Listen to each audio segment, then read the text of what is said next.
సాధారణంగా ముఖ్యమంత్రి స్థాయిలో ఉన్నవాళ్ళు ఎవరైనా సరే, ముఖ్యమంత్రి పదవిలో ఉన్నవాళ్ళు మెత్తగా ఉంటే ఎవడు పని చేయడు. ఇది కన్ఫర్మ్. కేసీఆర్ హయాంలో మనం చూసాం. లేదా రాజశేఖర్ హయాంలో చూసాం. లేదా చంద్రబాబు నాయుడు హయాంలో చూసాం. చంద్రబాబు నాయుడు, కేసీఆర్ వీళ్ళది ఒక style of functioning. And YS రాజశేఖర్‌ది ఇంకొక స్టైల్ ఆఫ్ ఫంక్షనింగ్. ఇక్కడ మనం రేవంత్ రెడ్డి గురించి మాట్లాడినప్పుడు ఈ ముగ్గురిని ఒక గ్రైండర్‌లో ఏస్తే బయటకు రేవంత్ రెడ్డి వస్తాడని అనుకుంటాం. ఇది Chandrababu Naidu and YS Rajasekhara Reddy and KCR. అంటే ముగ్గురికి సంబంధించిన లక్షణాలు రేవంత్ రెడ్డిలో ఉన్నాయని మనం ఇంతకాలం అనుకుంటూ వస్తున్నాం. కానీ కలెక్టర్లను ఆయన బెదిరించిన పద్ధతి, అంటే ఆయన హెచ్చరించిన పద్ధతి మనం ఒక రకంగా స్వాగతించాల్సిందే. అంటే ఆలస్యమైనా సరే, 2 ఏళ్ల తర్వాతనైనా సరే కర్కశంగా కనుక ఆయన లేకపోతే, ఇంకా అలాగే మెత్తగా ఉంటే ఆయన కేసీఆర్ లాగా ఫంక్షన్ చేయాలి.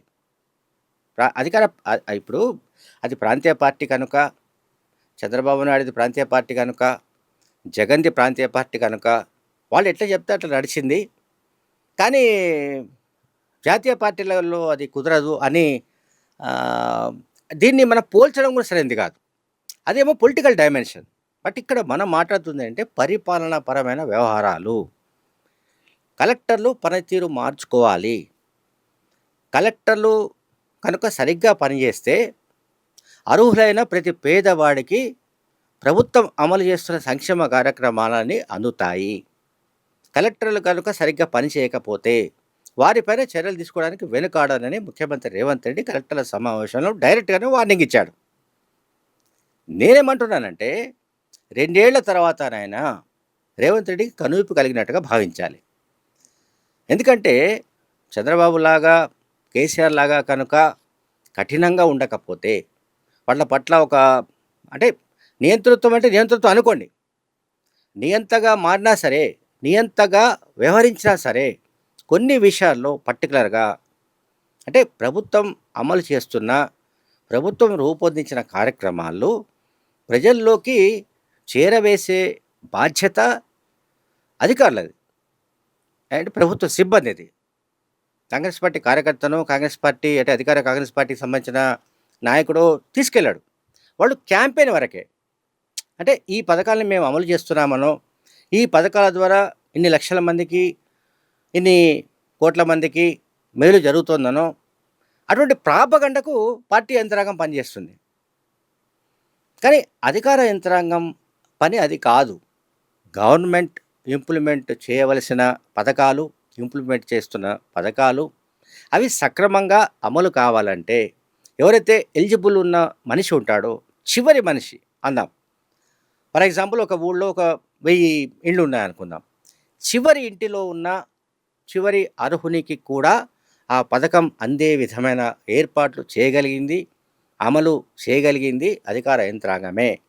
ఈ అధికార యంత్రాంగానికి ప్రతి జిల్లాలో ఒక జిల్లా కలెక్టర్ ఉంటాడు.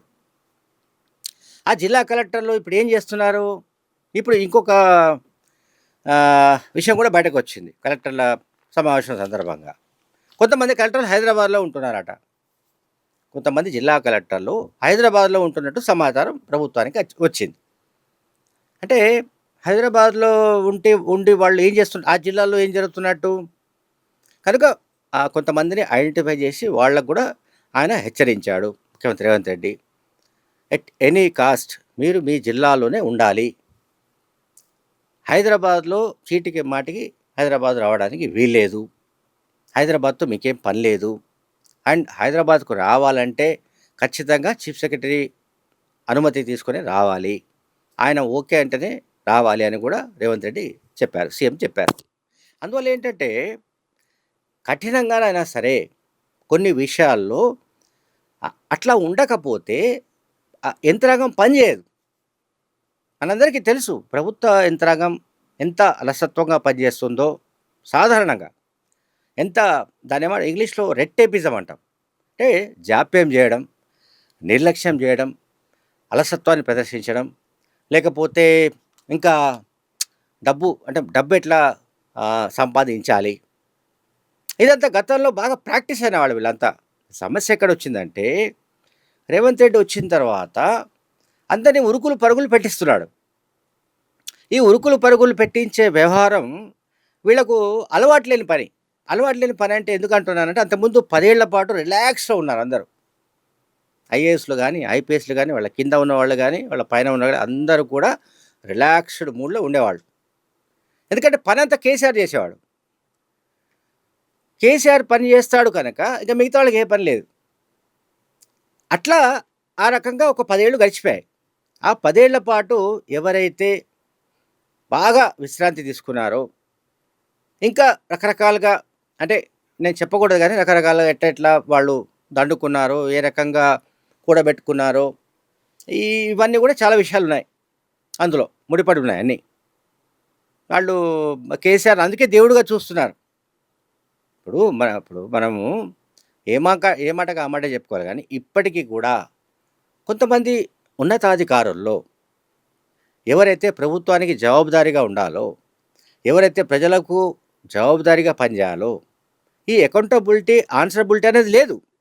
ఆ 10 ఏళ్లలో కేసీఆర్ హయాంలో జరిగిందంతా ఏమిటంటే, కేసీఆర్‌ను దేవుడని పొగడడం, సార్ మీరు లేకపోతే ఈ ప్రపంచమే లేదని మాట్లాడడం, మీరు లేకపోతే వర్షాలు కురవని మాట్లాడడం, మీరు లేకపోతే ఎండ రాదని అనడం, మీరు లేకపోతే అసలు ఈ సీజన్సే మారిపోయాయి సార్ అని అనడం, మీరు దేశానికి ప్రధానమంత్రి అవుతారని మాట్లాడడం, ఇటువంటివన్నీ చేయడం వల్ల కేసీఆర్ దగ్గర వాళ్ళు మార్కులు కొట్టేయడం, అట్లాగే వాళ్ళు ఏది కోరితే అది ఇచ్చి పారేయడం.